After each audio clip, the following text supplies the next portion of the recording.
Siapa yang menyangka bahwa selembar uang 100.000 sebanyak 5 lembar bisa menjadi kunci pembuka gerbang pasar internasional yang begitu ketat dan kompetitif. Di sebuah sudut desa yang masih diselimuti kabut tipis setiap paginya, seorang pria berdiri menatap hamparan hijau yang bukan sekadar tanaman, melainkan harapan yang sedang ia pupuk dengan ketelitian seorang ahli bedah. Hanya dengan modal Rp500.000, sebuah angka yang bagi sebagian orang mungkin hanya cukup untuk makan malam di restoran mewah di Jakarta, pria ini berhasil mendobrak tembok birokrasi dan standar kualitas Singapura yang terkenal sangat tinggi. Ini bukan sekadar cerita tentang keberuntungan yang jatuh dari langit, melainkan narasi tentang bagaimana kecerdasan, ketangguhan, dan keberanian untuk bermimpi besar bisa mengubah nasib seorang petani lokal menjadi eksportir yang disegani di mancanegara. Bayu, begitulah orang-orang di desanya mengenal pria yang memiliki sorot mata tajam, namun selalu menyunggingkan senyum ramah ini. Dia tinggal di sebuah desa di lereng pegunungan Jawa Barat, di mana aroma tanah basah dan suara gemericik air sungai menjadi musik latar sehari-hari. Sejak kecil, Bayu sudah akrab dengan dunia pertanian. Melihat ayahnya berpeluh keringat di bawah terik matahari hanya untuk mendapati harga panennya dihargai sangat murah oleh para tengkulak. Bayu sering melihat bagaimana wajah ayahnya tampak lesu ketika membawa pulang uang yang bahkan tidak cukup untuk menutupi biaya pupuk dan bibit untuk musim tanam berikutnya. Ketidakadilan sistem tengkulak ini tertanam kuat di benaknya, menciptakan sebuah luka sekaligus api semangat yang suatu saat nanti akan membakar habis keterbatasan yang melilit keluarganya. Setelah menyelesaikan pendidikannya di sebuah universitas negeri dengan gelar yang sebenarnya bisa membawanya bekerja di Gedung Pencakar Langit Jakarta, Bayu justru memilih kembali ke tanah kelahirannya. Dia melihat potensi yang tidak dilihat orang lain. Dia melihat emas di balik dedaunan hijau yang rimbun. Namun dia juga tahu bahwa emas itu tidak akan pernah bisa digali jika dia masih menggunakan cara-cara lama yang konvensional. Langkah pertamanya dimulai di sebuah kamar kecil yang pengap, hanya diterangi cahaya lampu 5 watt dan layar laptop tua yang baterainya sudah mulai bocor. Di sana, Bayu menghabiskan malam demi malam untuk mempelajari regulasi ekspor. Dia tidak memiliki modal jutaan, apalagi miliaran rupiah. Yang dia miliki saat itu benar-benar hanya sisa tabungannya sebesar Rp500.000. Bayu mulai membedah modal tersebut dengan sangat granular. Rp150.000 ia gunakan untuk membeli bibit buncis kenya berkualitas premium yang memiliki sertifikasi bebas hama. Rp100.000 ia alokasikan untuk membuat pupuk organik cair sendiri, memanfaatkan limbah rumah tangga dan kotoran ternak yang ia fermentasi dengan bakteri pengurai yang ia beli di toko pertanian kecil. Rp150.000 ia sisihkan untuk biaya transportasi menuju balai karantina dan kantor dinas perdagangan di kota untuk berkonsultasi secara gratis. Dan sisa Rp100.000 terakhir, ia simpan sebagai dana darurat untuk biaya internet dan pulsa demi menghubungi calon pembeli di Singapura. Bayu tahu bahwa Singapura adalah pasar yang sangat cerewet. Mereka menuntut kesempurnaan dalam bentuk, ukuran, warna, hingga residu pestisida yang harus 0%. Proses penanaman dimulai dengan ritual yang sangat disiplin. Setiap pagi, sebelum matahari benar-benar menampakkan dirinya, Bayu sudah berada di lahan kecil di belakang rumahnya. Dia memeriksa setiap helai daun buncisnya seolah-olah itu adalah lembaran uang berharga. Dia tidak menggunakan pestisida kimia sama sekali, melainkan menggunakan pestisida nabati dari perasan daun pahitan dan bawang putih yang aromanya menyengat namun efektif mengusir serangga. Bayu mencatat setiap perkembangan tanamannya dalam sebuah buku jurnal kecil. Kapan bunga pertama muncul, bagaimana tekstur tanah berubah setelah hujan, hingga berapa liter air yang ia berikan setiap harinya. Baginya, bertani bukan lagi soal menanam dan memanen, tapi soal manajemen kualitas yang presisi. Dia seringkali berbicara pada tanamannya, sebuah tindakan yang membuat tetangganya menganggapnya sedikit gila karena terlalu terobsesi pada lahan yang luasnya tidak seberapa itu. Namun, di dalam kepala Bayu, dia sedang membangun sebuah imperium, dan lahan kecil itu adalah laboratorium pertamanya. Ketika masa panen tiba, Bayu tidak langsung memetik semua hasilnya. Dia melakukan seleksi yang sangat ketat, yang dia sebut sebagai grading mandiri. Dari 10 kilogram buncis yang ia panen, mungkin hanya 2 atau 3 kilogram yang masuk dalam kriterianya untuk pasar Singapura. Buncis tersebut harus lurus sempurna, tidak boleh ada bintik hitam sekecil lubang jarum pun, dan panjangnya harus seragam antara 12 hingga 15 cm. Dia membersihkan buncis-buncis itu dengan air mengalir yang sudah disaring, lalu mengeringkannya dengan kain lembut agar tidak ada luka pada kulit sayuran tersebut. Bayu menyadari bahwa di Singapura, sayuran bukan hanya makanan, tapi juga representasi dari gaya hidup sehat dan estetika. Dengan sisa uangnya, dia membeli beberapa kotak plastik mika transparan dan label sederhana yang dia desain sendiri menggunakan aplikasi gratis di ponselnya. Dia ingin produknya terlihat profesional, meskipun pengerjaannya dilakukan di meja dapur rumahnya yang sederhana. Tantangan terbesar muncul saat dia harus mencari pembeli. Bayu mengirimkan ratusan email ke berbagai perusahaan penyedia bahan makanan di Singapura, mulai dari supermarket besar hingga catering kelas atas. Sebagian besar emailnya berakhir di kotak sampah atau tidak pernah dibaca sama sekali. Namun, dia tidak menyerah. Dia mulai memanfaatkan media sosial, bergabung dengan grup-grup eksportir, dan mencari data perusahaan di Direktori Perdagangan Singapura. Akhirnya, sebuah balasan datang dari seorang manajer pengadaan di sebuah perusahaan distribusi sayuran organik di Singapura yang merasa tertarik dengan foto-foto buncis kenya milik Bayu yang terlihat sangat segar dan konsisten. Manajer itu meminta sampel dikirimkan segera. Disinilah keberanian Bayu diuji. Mengirim sampel ke luar negeri membutuhkan biaya yang tidak sedikit dan dokumen yang rumit. Bayu harus memutar otak. Dia mendatangi kantor pos dan jasa pengiriman kilat, menanyakan layanan termurah namun tercepat agar sayurannya tidak busuk di jalan. Dia berhasil mengirimkan sampel tersebut dengan bantuan seorang teman yang bekerja di perusahaan logistik, yang memberinya diskon karena merasa iba sekaligus kagum pada perjuangan Bayu.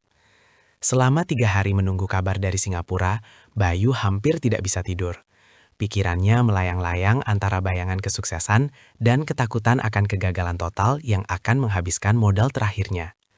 Dia terus memandangi layar ponselnya, menunggu notifikasi email yang bisa mengubah hidupnya.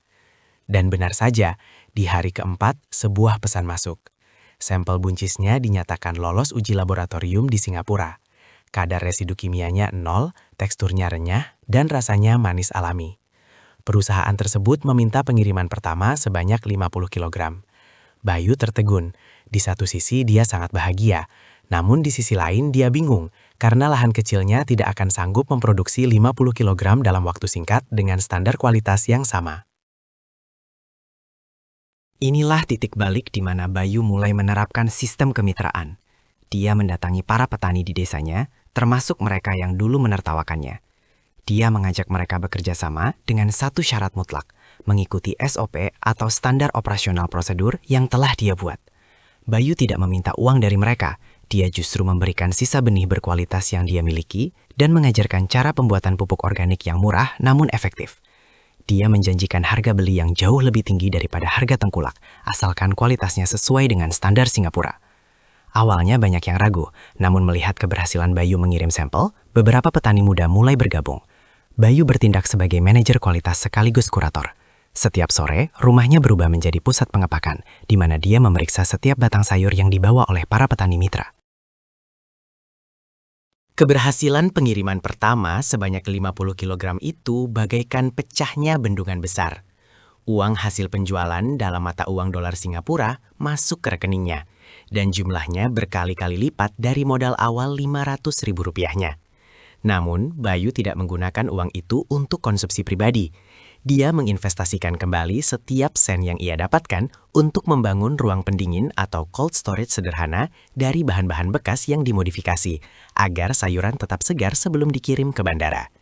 Dia juga mulai mengurus izin ekspor secara resmi, membuat badan usaha berbentuk CV, dan memperdalam pengetahuannya tentang perjanjian perdagangan internasional. Dia belajar bahwa untuk bertahan di pasar Singapura, dia tidak boleh hanya mengandalkan satu jenis sayuran. Dia mulai melakukan diversifikasi ke baby corn, pak choy, dan kale yang semuanya ditanam dengan prinsip organik yang sama. Seiring berjalannya waktu, volume pengiriman Bayu meningkat pesat. Dari 50 kg per minggu menjadi 1 ton per minggu. Dia kini tidak lagi mengirim menggunakan jasa kurir biasa, melainkan sudah menyewa ruang di kargo udara secara rutin. Bayu juga mulai memahami dinamika pasar, kapan permintaan melonjak seperti saat hari raya atau festival di Singapura, dan bagaimana menjaga stabilitas pasokan saat musim hujan tiba di Indonesia. Dia menciptakan sistem irigasi tetas yang efisien, sehingga meskipun musim kemarau panjang, tanamannya tetap mendapatkan asupan air yang cukup. Kecerdasan Bayu dalam mengelola resiko inilah yang membuatnya tetap bertahan di saat eksportir lain yang bermodal besar justru tumbang karena manajemen yang ceroboh. Keberhasilan Bayu mulai tercium oleh media lokal dan pemerintah daerah. Dia sering diundang menjadi pembicara dalam berbagai seminar kewirausahaan bagi pemuda desa. Namun, Bayu tetaplah Bayu yang rendah hati. Dia selalu menekankan bahwa modal utama bukanlah uang, melainkan data dan kemauan untuk belajar.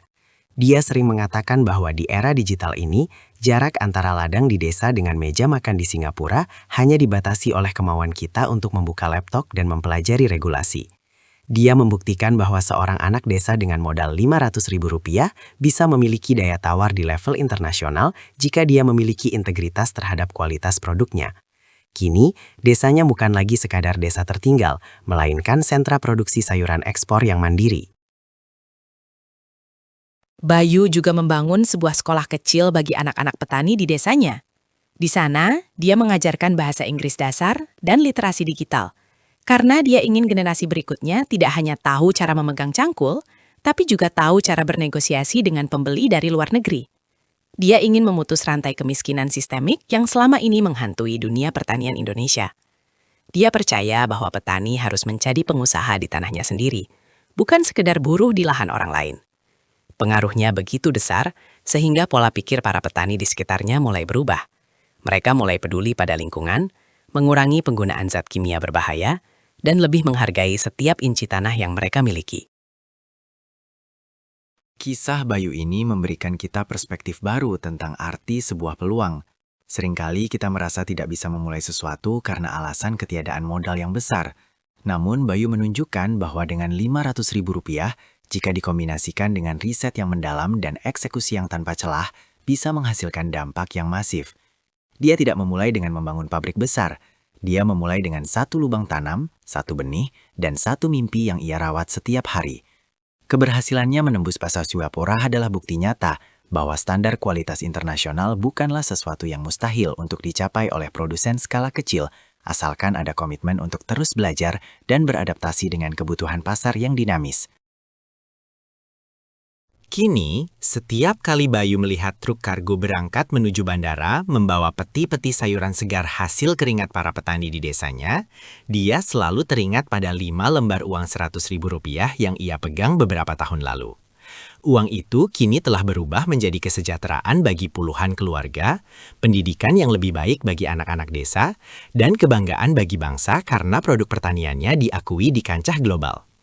Bayu telah membuktikan bahwa sukses itu tidak selalu dimulai dengan kemewahan, tapi dimulai dengan keberanian untuk melangkah meskipun dengan modal yang sangat terbatas.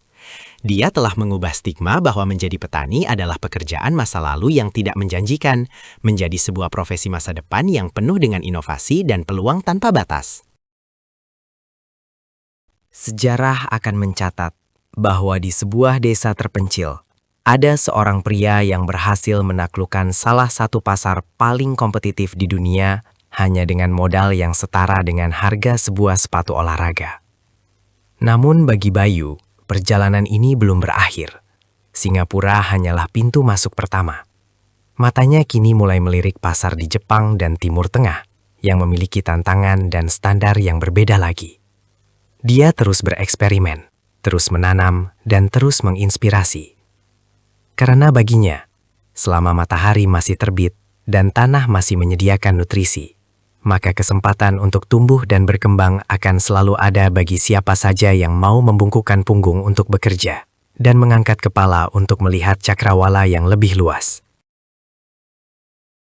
Kisah ini menjadi pengingat bagi kita semua bahwa keterbatasan modal finansial tidak boleh menjadi penghalang untuk mencapai kesuksesan yang luar biasa.